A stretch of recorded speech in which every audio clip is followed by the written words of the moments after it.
Mela, għaddu ftit kantej fuq il-kampjonati mondjali ta' darts li kellna matul żmien il-miliet u li fihom rajna lil Peter Wright jirbaħ it-tieni kampjonat fi 3 snin.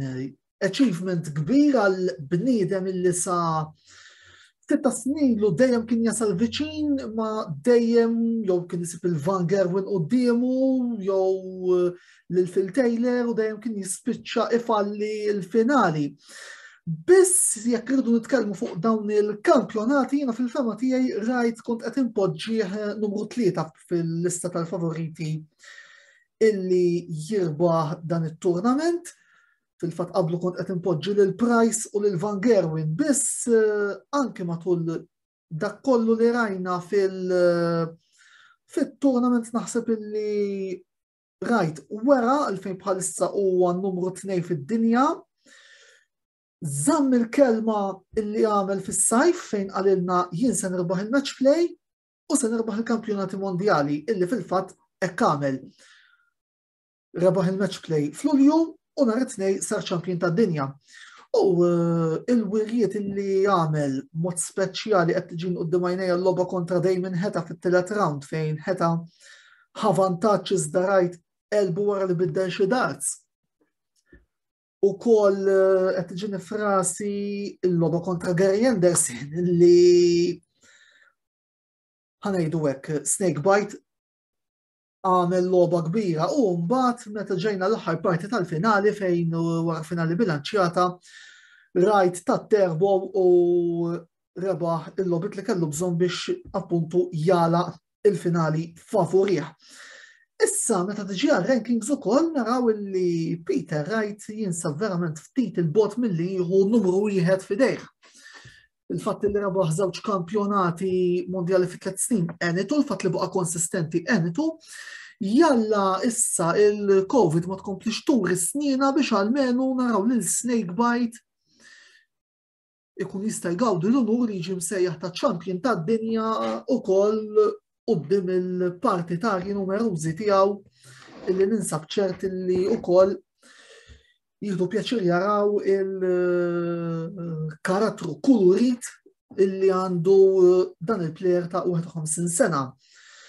Meta ġu biex nitkellmu fuq il-finalista tal-lif Michael Smith, naħseb li għamel effert tajjeb jiena, il-fatt li anke rnexxielu f'żewġ logħbiet epiċi jirbaħ kontra 2 minn dawk li kienu meqjusu bħala l-favoriti li jirbħu t-turnament f'klim ieħor Gerwin Price u Johnny Clayton u wasal sal-finali għal Smith kienet din it-tieni finali f'4 snin ukoll huwa sinjal tajjeb, biss fortunatament ġara bħalma jiġri s-soltu meta niġu għas-CNO Michael Smith jagħmel dak is-soltu bottle job illi ma jippermettilux illi jolli tazza u jirbaħ turnament televisiv ta' ċertu portata bħalma u appuntu il-kampjonati mondjali tad-darts.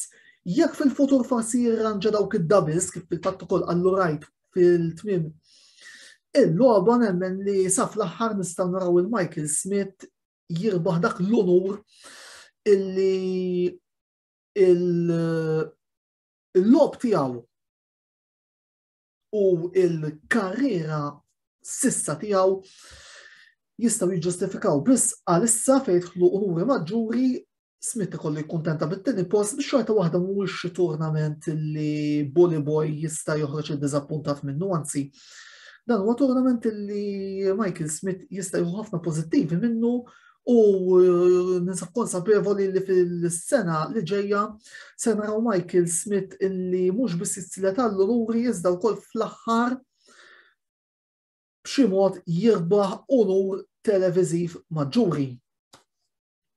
Niġu issa biex nitkellmu fuq iż-żewġ semifinalisti tal-liefa James Wade illi raħa l-ewwel semifinali wara 9 snin, dis-sena wera li bħalma dejjem juri li huwa kliniku u li kapaċi jolqot tajjeb u jirbaħ il-logħbiet. Dik id-double 10 il-Wade rajtu tajjeb ħafna dis-sena.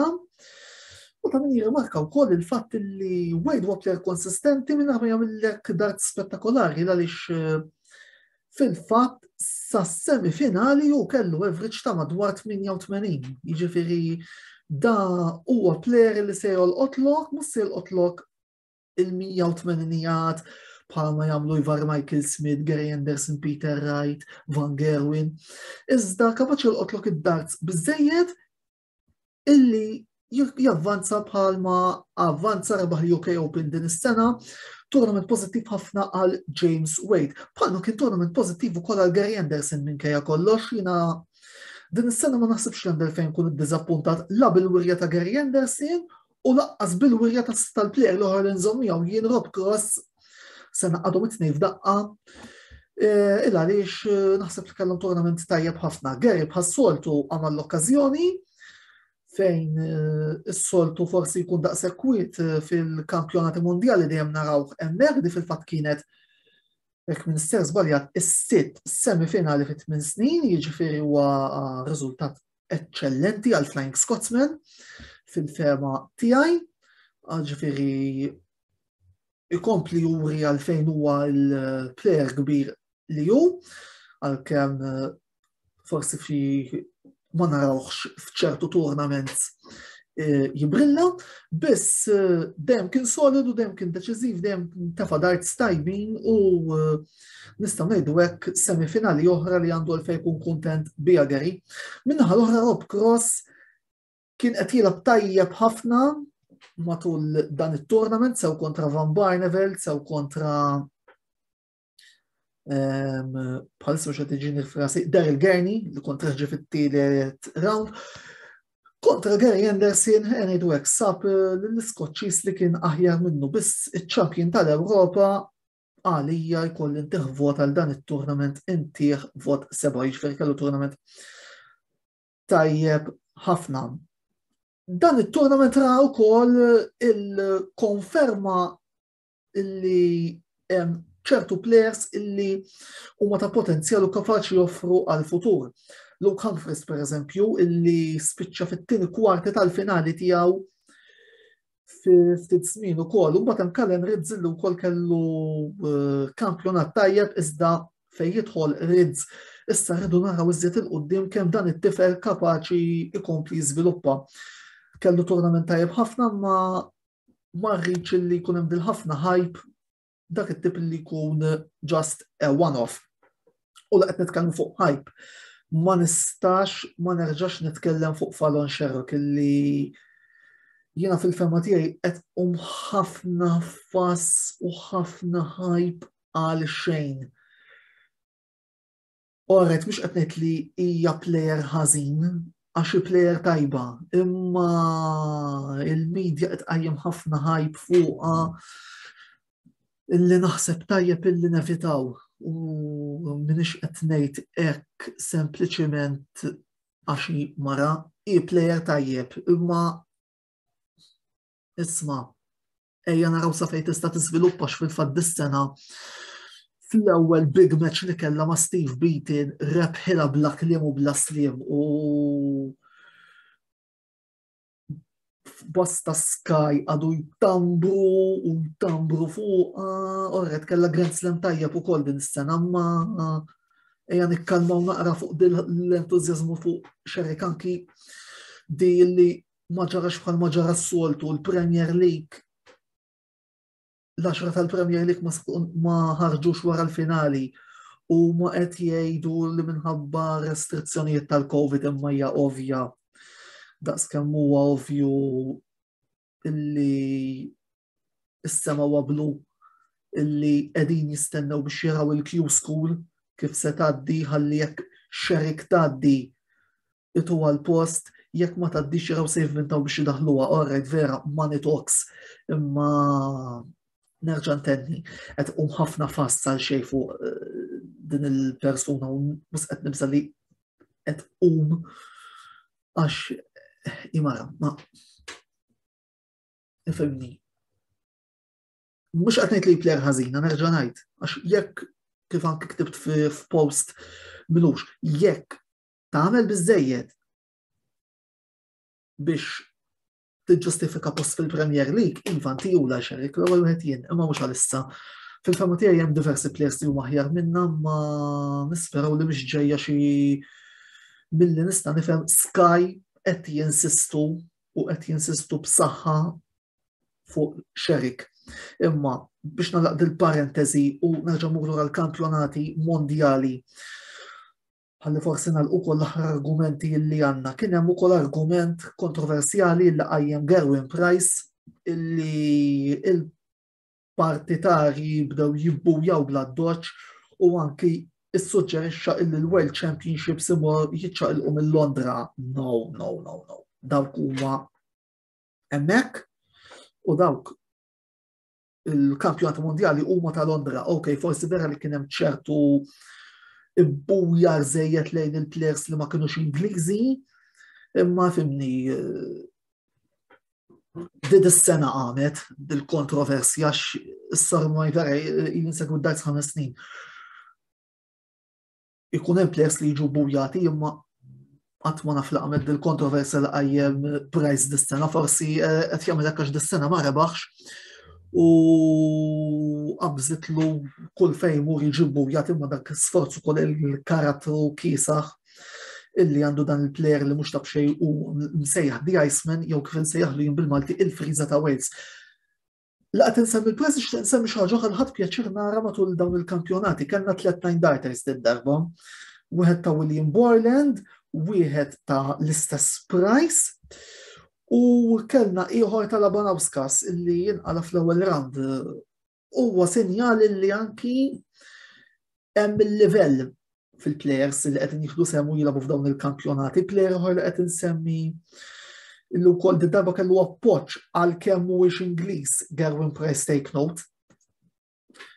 Mill-pubbliku tal-Alexandra Palace kien Alan Sotar, il-fireman, illi lab kellu tournament tajjeb ħafna sakemm ġie eliminat u nistgħu ngħidu hekk illi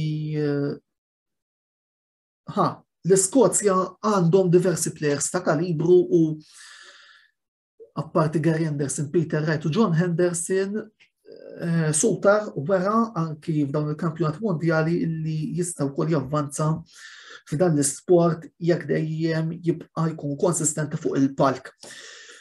L-aħħar kontroversja li kien hemm tirrigwarda din il-pjaga tal-COVID illi hawn bħalissa l-Omrikon ġab lil kulħadd tarku btejħ u il-kampjonati mondjali wkoll ġew affettwati tantu hekk illi telfuna lil Michael Van Gerwen u lil Dave Chisnell din id-darba u kien hemm min qal li l-kampjonati kellhom jiġu sospiżi. Price bħas-soltu jkun hemm kontroversja ma jistax ma jkunx hemm Gerwin Price fin-nofs.